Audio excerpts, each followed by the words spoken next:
Uma produção. Bruá. Como assim é possível não estarmos sempre bem? Nota, isto não é um podcast fofinho de autoajuda. Nos últimos tempos, andamos à procura de uma perfeição que não existe e, quando não é atingida, tem um efeito nefasto na nossa vida e também, claro, na nossa autoestima. Vivemos muitas vezes focados na realização profissional e o tempo para o pessoal e para descansar acaba por ser até mal visto.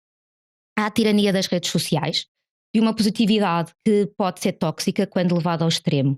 Meio mundo recomenda, ou exige mesmo, ao outro meio mundo que saia da sua zona de conforto. Eu entendo perfeitamente os benefícios do risco e em certas situações defendo-o até. Pessoalmente, sempre que precisei ou de sair de tal zona de conforto, ganhei sempre mais do que perdi. Mas o que é mesmo bom e o que é natural? Conforto, a nossa zona, o nosso espaço profissional, mesmo que seja uma zona móvel e de amplitude variável. Por vezes o melhor está um pouquinho mais além, por vezes temos de voltar à casa de partida, outras vezes temos de perder o medo e fazer diferente. A mudança faz parte da nossa vida, mas assusta, claro que assusta. Quantas pessoas é que vocês conhecem, ou vocês próprios, por vários motivos nós precisamos de mudar? Por exemplo, emagrecer, precisamos ou queremos emagrecer e não conseguimos dar o primeiro passo. Quantas pessoas desistem de uma mudança necessária por falta de motivação? Hoje a minha convidada é a Joana Mourão, psicóloga clínica, e nós vamos falar um pouco de motivação, autoestima, positividade tóxica. Bem, vamos falar de uma série de assuntos onde a conversa nos levar. A Joana trabalha na sua maioria com adultos e na prática clínica ajuda-os a lidar com os desafios que a vida lhes coloca. A sua maior experiência é com estudantes universitários, mas também já fez um curso em recursos humanos e recrutamento. No seu doutoramento, cruzou o estudo da aliança terapêutica com a perspectiva da psicologia positiva. Olá, Joana. Olá, Ani. Diz-me uma coisa, o que é isto da psicologia positiva? Pois, para falarmos e para percebermos um bocadinho isto da psicologia positiva, temos que ver também um bocadinho a história da psicologia e quando a psicologia começou a ficar mais reconhecida, não é? Vínhamos de tempos de guerras mundiais e, portanto, era um modelo muito focado na doença. Okay. E, portanto, identificar a patologia, consertar, curar, fugir à infelicidade, ultrapassar deficiências, evitar a dor. Portanto, é um modelo centrado no déficit, não é? E de alguma forma em repor aqui funcionamento. Com as mudanças históricas e com o afastamento dessas situações, passou a centrar-se mais, e as novas perspectivas da psicologia, mais num modelo de saúde, em que o objetivo e o foco está em desenvolver o melhor da vida, o foco nos pontos fortes, o desenvolvimento de competências e, portanto, em encontrar o bem-estar.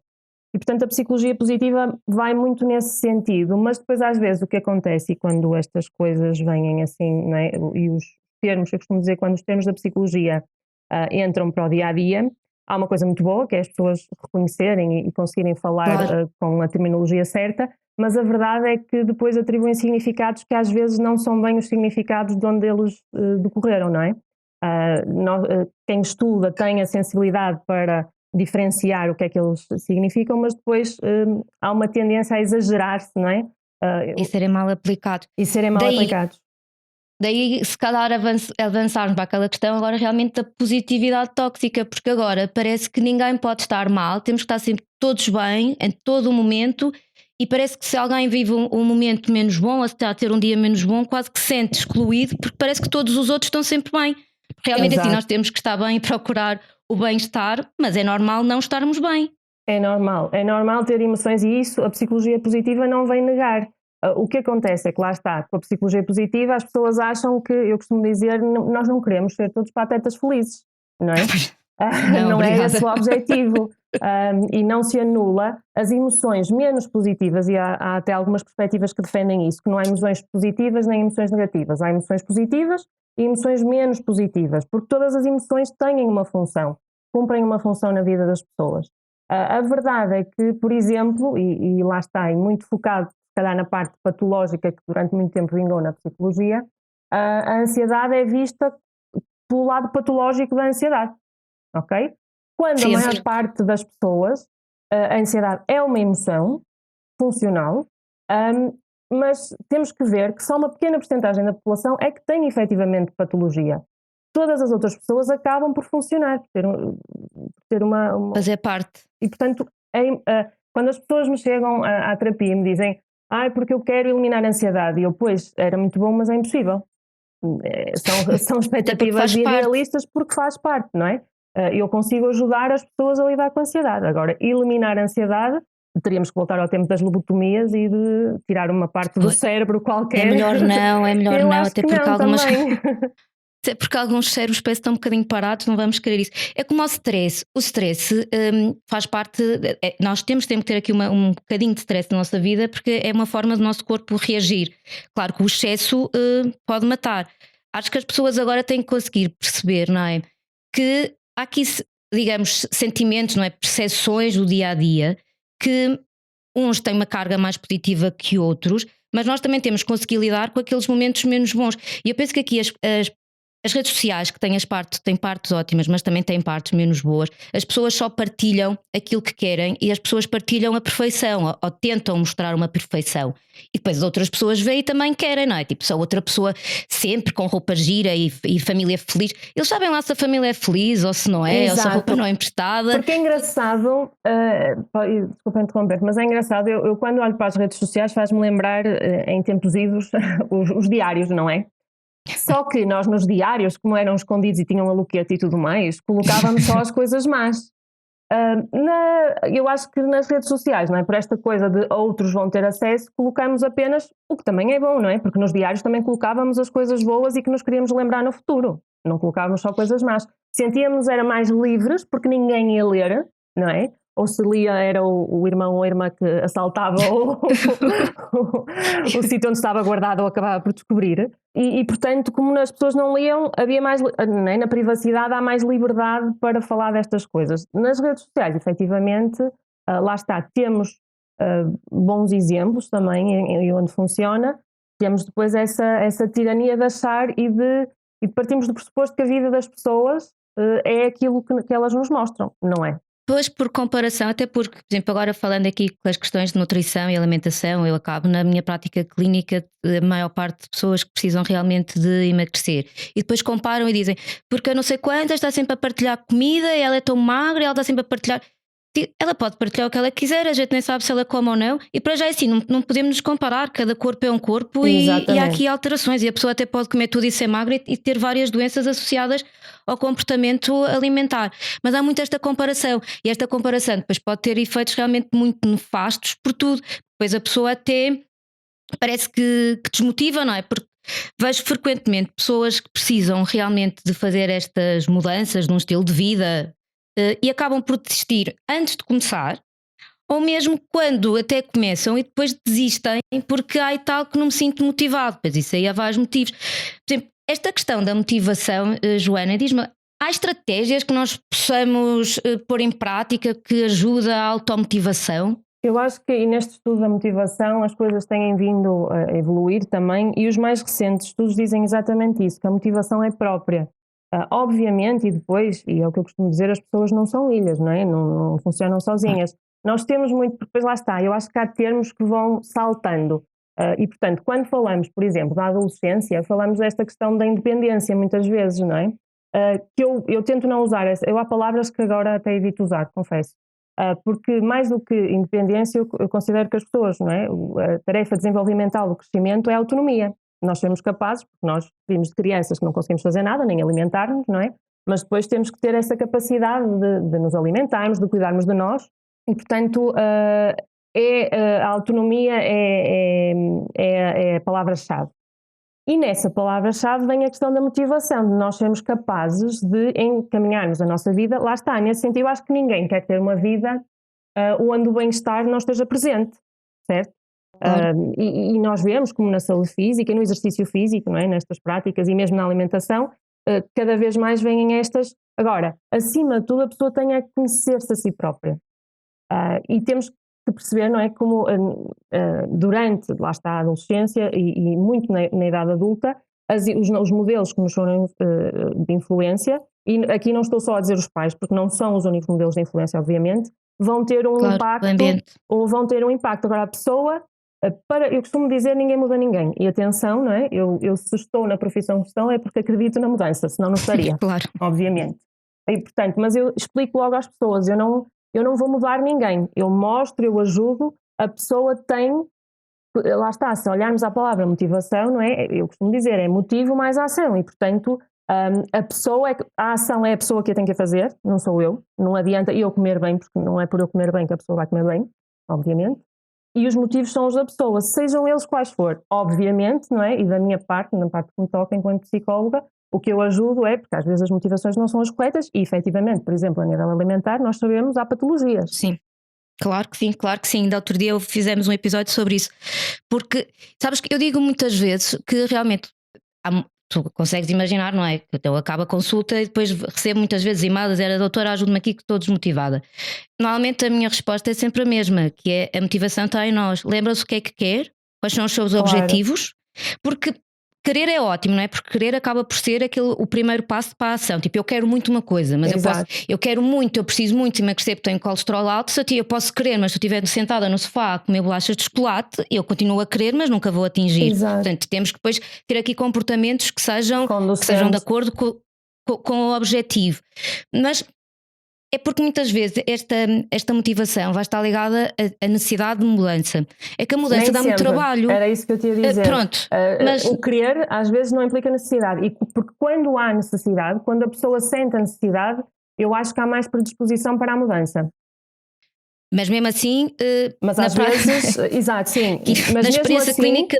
Depois o que tem que haver é uma consistência, um plano de ação e uma consistência e uma operacionalização em passos concretos para a pessoa dar. E nem que seja, e depois as pessoas é isso, as pessoas querem 100% da mudança de hoje para amanhã, não é? E a mudança não acontece de hoje para amanhã. Rápido e que não dê muito trabalho. E além disso temos que pensar isto também, quando estamos a falar de adultos, não é? Estamos a falar muitas vezes de pessoas que já estão há anos a funcionar da mesma maneira e nós temos sempre tendência a voltar aos modelos de funcionamento antigos no sentido que foram usados por nós com mais consistência, digamos assim, e que ainda que em alguns momentos tenham funcionado, pode haver outros momentos em que não funcionem, porque se há uma coisa que... Porque depois é isto, da mudança, se pensarmos também, o que é constante no ser humano é a mudança. O nosso corpo, e falando nesta questão da alimentação, não é? O nosso corpo muda ao longo dos tempos. Claro que sim. E portanto, tem umas necessidades numas fases e tem outras noutras. E nós temos, acima de tudo, ter consciência disso. Eu acho que há uma questão muito importante e que eu trabalho sempre com as pessoas, que é a consciência. Aquela famosa frase, e eu para fases motivacionais não sou assim, mas que há frases que efetivamente outro dia estava a ler qualquer coisa sobre isso. Que há frases que realmente funcionam e depois parece que vieram e são usadas assim abstratamente e não servem para nada. Mas o nosso corpo fala. O nosso corpo fala connosco, o nosso corpo emite sinais. E se nós estivermos atentos ao nosso corpo, porque ninguém conhece melhor o nosso corpo do que nós próprios, não é? E acho que tu nas tuas consultas também sentes isso, não é? Nós fazemos perguntas, mas a pessoa é que tem a informação. Eu costumo dizer que eu posso ser especialista no comportamento humano, mas não há ninguém mais especialista na vida da pessoa do que a própria pessoa. Porque a pessoa é que passou por elas todas, é que as viveu, e portanto ela é que sabe. E portanto, eu trabalho com o que as pessoas me trazem, portanto eu vou fazer as perguntas, mas as pessoas têm que ser honestas nas respostas, ainda que às vezes, e obviamente é o que eu explico às pessoas, eu não parto do princípio que as pessoas me mentem, obviamente, mas sei que há resistências internas, que há assuntos difíceis de falar, e portanto eu também explico às pessoas que isso é natural num processo, e que as pessoas têm que sentir a confiança e a vontade claro que sim. para se abrirem connosco e para nos dizerem, mas é isso que é fundamental no nosso trabalho. Porque nós trabalhamos... Sim, e aqui uma questão que é que realmente num processo, por exemplo, num processo de emagrecimento, eu vou voltar a falar neste caso porque acaba por ser aqui o mais comum e as pessoas que estão a ouvir acaba por ser o que realmente mais procuram neste caso. Mas, portanto, num processo de emagrecimento que leva tempo, que dá trabalho e que requer paciência e que requer que realmente seja feito de uma forma consistente ao longo do tempo, muitas vezes na vida da pessoa há acontecimentos que mudam o contexto. Portanto, muda o contexto, portanto, a estratégia usada até aí pode ter necessidade de ser mudada. Ponto número 1. Ponto número 2, mudando às vezes o contexto e às vezes questões a nível pessoal que acabam por ser ali mais dolorosas ou o que é que seja naquele processo, e a pessoa como sente que falhou, não falhou, realmente houve ali uma mudança e é preciso adaptar. Portanto, a pessoa acha que falha e o que é que faz a seguir? Desiste. Exato. Não, pessoas não desistam, então agora é votar, não chegamos até aqui para ficarmos aqui. Mas isso é como, por exemplo, quando somos, eu volto sempre à infância, mas é quando somos pequenos e começamos a andar, nós caímos e levantamos outra vez. Nós gatinhamos, nós não começamos de um momento para o outro a andar. É todo um processo que demora tempo e que envolve quedas. E a pessoa, em nenhum momento, diz, não, pronto, vou ficar aqui sentada e não me vou levantar mais, não é? E outra coisa que eu costumo dizer quando a pessoa já está num processo da mudança, que em algumas perspectivas da psicologia falamos em recaídas ou lapsos, não significa que a pessoa volta a estaca zero. Pois não? Não é a estaca zero, porque se a pessoa fez um processo de mudança até aí e deu passos e as coisas aconteceram, aí não significa que volta atrás. Cai, mas já está, o ponto de partida daí já é outro de quando começou. Porque já está mais à frente e mais evoluída, já tem uma consciência de si própria e acima de tudo, eu gosto de me centrar, lá está, nesta coisa da psicologia positiva, se a pessoa foi, eu acredito sempre que se a pessoa foi capaz de ir até aí, vai ser capaz de ir mais longe também. Claro que sim, eu também sou muito a favor disso e porque realmente, eu às vezes até faço a comparação que é, então a pessoa como falhou ali, então desiste porque acha que tem que ser perfeita, porque a vizinha da frente fez todo um processo de emagrecimento e não falhou. Costumo dizer, aqui a falha não é porque teve ali algum momento mau ou se teve ali algum realmente por causa de alguma eventualidade que não tenha corrido tão bem. O que interessa é que cai, levanta, sacode e que depois consiga manter no tempo. Porque estas mudanças comportamentais de saúde é mudar agora e depois manter. Por exemplo, às vezes essa comparação diz assim, diga-me uma coisa, quando tem algum problema no seu trabalho também e que falha, na segunda-feira já não vai?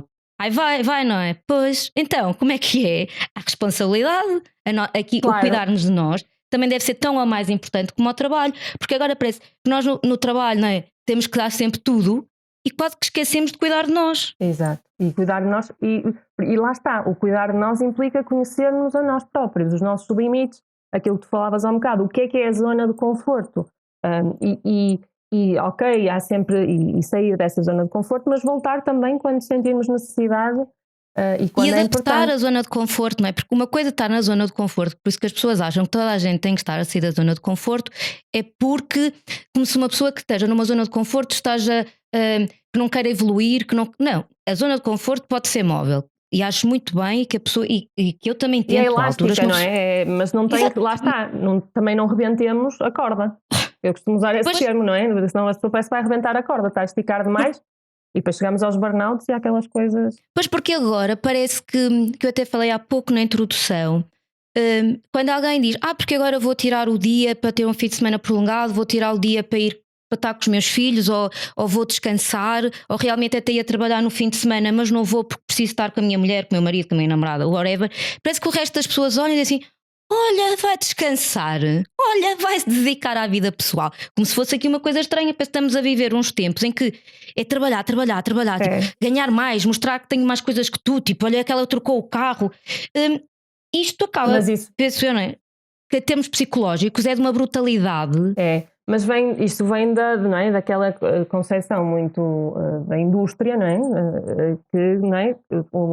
Um funcionamento ali no máximo mas nós não podemos estar sempre a funcionar no máximo. Aliás, os estudos sobre o cérebro mostram isso, é quando nós estamos parados, quando não temos que pensar, quando estamos efetivamente a olhar para a parede, para o vazio, que o cérebro consegue fazer as melhores ligações e consolidar algumas das aprendizagens que tem e conseguimos pensar em coisas novas e não quando estamos sempre a absorver a informação. Uma coisa importante, que por exemplo eu quando falo com pessoas, por exemplo, estudantes universitários que muitas vezes estudam, fazem diretas, tu sempre a explicares que o funcionamento do cérebro era melhor que eles tivessem dormido, porque durante o sono a memória, aquilo funciona um bocadinho melhor. Não esquecer não esquecer que as necessidades básicas, e na base da pirâmide de Maslow temos sempre comer, dormir. São as necessidades básicas. E, portanto, tudo isso é mesmo importante, porque sem isso não há trabalho. Por exemplo, todas as outras necessidades, quer de segurança, quer de autorrealização, vêm depois. E se estas não estiverem asseguradas, não há maneira de chegar às outras. Eu centro-me muitas vezes nisso, em perceber, e depois, claro, temos aquelas recomendações sempre, e depois as pessoas dizem, porque eu não durmo 8 horas. ok, não dorme, e se calhar há momentos em que não é possível, por alguns motivos ou o que seja. Pois, Fazes de e as exame. indicações também são médias possíveis. Há pessoas Exato, que precisam mais mas um é bocadinho, isso que temos, menos um bocadinho. não é? Eu acho que acima de tudo, porque eu quando pergunto à pessoa, pergunto quanto é que necessita dormir. Claro que às vezes ouço pessoas que precisam dormir 12 horas e eu faço a estatística de se o dia só tem 24, não? E há um bocado falávamos, não é? Que há um bocado falávamos, e há uma coisa importante, na motivação, o ter de ser também é uma motivação. Nós temos que comer, não há hipótese. O nosso corpo funciona com alimentos. E não é, claro que há pessoas que têm vidas mais desgastantes ou não, mas depois eu acho que isto acontece também muito entre pessoas que têm trabalhos mais físicos e estas discussões entre trabalhos mais físicos ou trabalhos mais psicológicos, mais mentais, não é? Mas Sim. o trabalho mental também exige Claro que sim. também exige da nossa alimentação, porque também queimamos calorias a pensar, certo, Ni? E não é só a questão das calorias gastas, é por isso que a alimentação saudável é fundamental, então é fundamental para todas as pessoas e para toda a produtividade, quer seja de trabalho realmente físico ou trabalho mental. Mas o comer bem, aqui esta questão que eu estou sempre a bater na tecla do o que nós comemos influencia a nossa Exato. produtividade, é fundamental. Porque eu posso me alimentar mal e continuo a trabalhar, mas que eu poderia ter muito mais produtividade e estar muito mais concentrada e num menor tempo fazer o mesmo trabalho, se eu tivesse comido bem, se eu tivesse feito boas escolhas, em vez de estar a comer alimentos mega processados, batatas fritas de pacote, coisas carregadas de açúcar, tem implicação. E depois, e tal, mas eu não posso parar para comer bem, porque se eu paro, perco 5 minutos do meu tempo do trabalho. Não, as pessoas têm que perceber que o parar, o conseguir estabelecer limites, não é? Ao estabelecer limites, consegue ganhar qualidade de vida, que também, por exemplo, consegue definir o valor próprio. E não eu é acho só que isto isso. é fundamental. E depois estavas a dizer ganha qualidade de vida, porque é assim, eu costumo dizer aos estudantes universitários, vocês agora conseguem fazer isso, mas as marcas destas noites mal dormidas e desta má alimentação não vêm agora, vêm no futuro, não muito distante, mas próximo de uma década ou o que seja, não é? Que a coisa fica complicada. E efetivamente, com problemas de alimentação também, mas muito mais, cada vez mais vejo pessoas com problemas de sono, efetivamente. Sim, e a qualidade de sono que acaba por influenciar depois também a alimentação, não é? Quem não tiver também ciclos de sono saudáveis, isso vai desregular obviamente logo toda a alimentação. Não, totalmente, mas porque aqui realmente as pessoas às vezes pensam que o descanso não é necessário e que não é fundamental e que investir na parte pessoal que não é necessária, mas eu penso que este número crescente de burnout está totalmente associado a isso e é muito assustador, porque aqui há uns anos havia, claro que realmente se calhar não eram tão diagnosticados porque também não eram tão estudados ou podiam realmente ter aqui outros nomes associados, mas agora há mesmo muito mais e há profissões em que é assustador o número de pessoas que realmente têm, que depois aí têm mesmo que parar. Não há são obrigadas, porque o corpo dá-lhe sinais que têm que parar. Chegam ao limite, não é? Porque às vezes as pessoas só reparam, eu adoro quando dizem assim, o meu corpo pede chocolate. Não, amor, o seu corpo não pede chocolate, a sua cabeça pede chocolate, porque o seu corpo às vezes pode realmente, que isto às vezes acontece, e eu peço às pessoas para estarem atentas, que se alguém que até nem gosta de laranjas está há 2 dias a querer comer uma laranja ao lanche, com certeza deve haver ali alguma falta, por exemplo, de vitamina C. Alguém que nem liga muito a lácteos e está há 2 dias que ao pequeno almoço acorda a pensar em comer um iogurte, com certeza pode estar ali com uma falta de cálcio. Por exemplo, são coisas muito básicas, mas o nosso corpo dá estes sinais, dá. Agora dizer que quer comer uma bola de berlim na praia, que está a pedir, não está a pedir. Vamos lá, vamos ouvir. As pessoas sempre quiseram foi ouvir o que querem ouvir, o que querem ouvir. Porque depois lá está, uma coisa, e eu explico sempre isto, não é? Uma coisa são as sensações que nós temos, que é diferente, lá está, as sensações são diferentes das emoções, porque nós temos as sensações, depois vamos das sensações são normalmente físicas, não é? Que são experienciadas pelos 5 sentidos que nós temos, e eu muitas vezes na terapia vou aí, às experiências que as pessoas têm ao dia-a-dia, e eu peço sempre exemplos, mas a verdade é que o nosso funcionamento na idade adulta já, para além disto tudo, não é? É um nível de processamento mental muito grande, e eu às vezes digo que as pessoas vivem na cabeça delas, não vivem, o pensamento já está tão desligado da sensação e da emoção, que as pessoas criam ideias sobre coisas e alimentam-nas. Não se alimentam assim, mas alimentam a ideia. É uma coisa interessante. Mas, por exemplo, mesmo essas pessoas que acabam por viver aqui no mundo um bocadinho delas, há também uma dependência crescente de reforços externos. Um reforço externo pode ser muito bom, e numa altura certa pode ser mesmo aquela palavra que motiva, mas até porque uma o trabalho nós dependência excessiva. sabemos que o trabalho em equipa dá sempre mais resultado, não é? Do que o indivíduo. Isso eu digo sempre, esse é o meu lema. A equipa tudo é mais fácil, até ser feliz, que eu uso esta expressão porque realmente é importante. Mas o reforço externo é sempre positivo. Toda a gente em alguma altura da vida, um reforçozinho externo cai lindamente e ajuda num dia menos bom, o que é que seja, lá está. Mas não podemos estar sempre dependentes do que é que os outros nos vão dizer, o que é que os outros acham. Exatamente, até porque é esse, eu ia dizer, falar desse limiar entre ser bom o reforço não é, externo e ser dependente do reforço externo. Não é? São coisas diferentes. Não é? A pessoa tem que ter, e nesta questão, e por exemplo na questão da alimentação é engraçado, porque não é, a minha coach diz que cozinhar é uma forma de cuidar, de amar os outros, não é? Eu acho que acima de tudo devia começar por ser uma forma de nos amarmos a nós próprios. Claro. De cuidar de nós próprios, mais do que dos outros. Podemos cuidar dos outros também, mas começar por nós. Até porque se nós não estivermos bem, não conseguimos ajudar os outros. Digo sempre isso. Sabes que eu faço muitas vezes esta pergunta nas consultas, que é para as pessoas dizerem quem são, imagina, as 10 pessoas mais importantes, as 3 pessoas mais importantes da vida. Ninguém nunca diz a própria pessoa. E nós devíamos, portanto, se alguém algum dia me perguntar quais são as pessoas mais importantes da minha vida, vou dizer logo em primeiro lugar eu. Porque isto não é ser egoísta ou dizer eu, não é ser narcísico. Não é ser narcísico, exato. As pessoas acham que não. Mas estás a ver, doutora, essa é outra coisa. Eu não lhe vou dizer isso. Diga, senhora, diga. Falamos um bocado da ansiedade, não é? Há outras palavras, era ansiedade, já falamos da independência, bipolaridade, quando, não é? A partir do momento que a palavra bipolar parece que toda a gente não se pode ter oscilações do humor, é tudo bipolar. E outra é essa, o egoísmo, o egocentrismo. É importante pensarmos em nós, gente. Se nós não pensarmos em nós não conseguimos, por muito que sejamos altruístas e queiramos ajudar os outros, se nós não estivermos bem, não vamos ajudar ninguém. Uma coisa é ser patologicamente egocêntrico. Essas pessoas, não, isso é uma coisa, isso é doentio, não é nada disso. Mas eu tenho que estar bem para poder ajudar também os outros, não é? Para poder amar os outros, para poder cuidar de mim. Porque não serve de nada, então, porque eu sou mãe, porque eu sou não sei o quê, porque tenho muito trabalho. Tendencialmente, não quer dizer que seja sempre assim, mas se nós formos muito exigentes connosco próprios, também vamos ser exigentes com os outros. E portanto, por muito que isso, a necessidade de ajudar os outros ou de, não é, suplante a isto, vai estar subjacente sempre ali alguma crítica, porque está em nós já.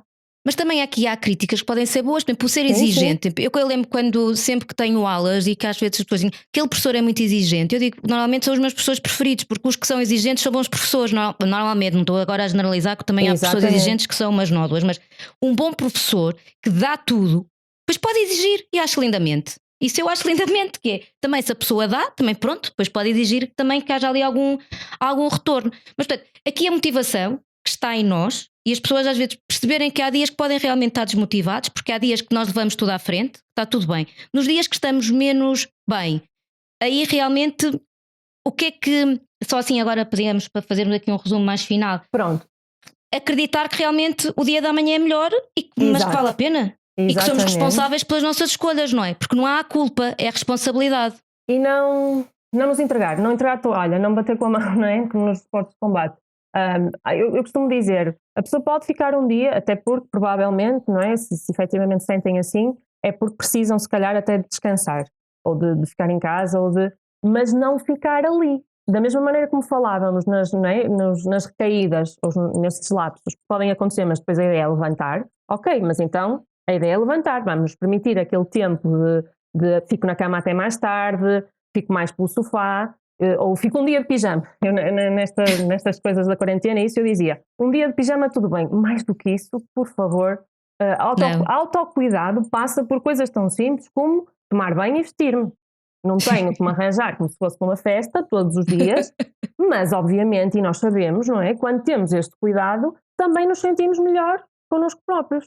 Eu costumo explicar, não é? Mesmo, por exemplo, estas questões de vestirmos e as opções que tomamos de roupa, eu acho que depois algumas pessoas associam muito isso à futilidade, mas também é uma maneira de expressão e de mostrarmos, não é? Eu escolher esta roupa e não escolher a outra, porque lá está que é isto, escolhas nós fazemos todos os dias e começam em coisas tão simples como isso, escolher a roupa, não é? Escolher como é que se vou lavar primeiro os dentes ou se vou comer primeiro, sei lá, coisas assim tudo tão são simples, escolhas, tudo são escolhas. Isso e mesmo na alimentação, tudo são escolhas. E passa muito. E claro que uma coisa é, eu digo sempre isto, eu não sou preguiçosa, ou seja, eu pratico exercício físico e eu como bem, de uma forma em geral, 80% do tempo. Há outros dias que eu me dou à luz, e não é por preguiça, dou-me à luz dizer assim: eu hoje não vou treinar porque não quero. Tudo bem, porque muitas vezes também é porque não posso, mas é tipo, não quero. Eu podia me deitar mais tarde ou ia acordar de madrugada. Não quero. Porquê é que eu posso fazer isto? Porque amanhã volto a fazer as coisas normais e volto a treinar e volto a comer bem. Eu costumo dizer que treino para comer, para poder comer na hora. Isso realmente é um prazer, mas tenho escolhas, tento ter escolhas saudáveis, efetivamente. Mas lá está, e há um bocado falávamos destes fatores externos e das caídas e voltarmos. Há questões que, e as pessoas nestes tempos e com estas questões de Covid e com estas alterações todas da mudança de vida, muitas pessoas diziam, não, mas porque o Covid está a ser usado como desculpa para muita coisa. E efetivamente, em alguns momentos acredito que sim, mas também não podemos retirar o fator que foi a mudança que foi que tem impacto na nossa saúde mental, no nosso bem-estar, isto do Covid.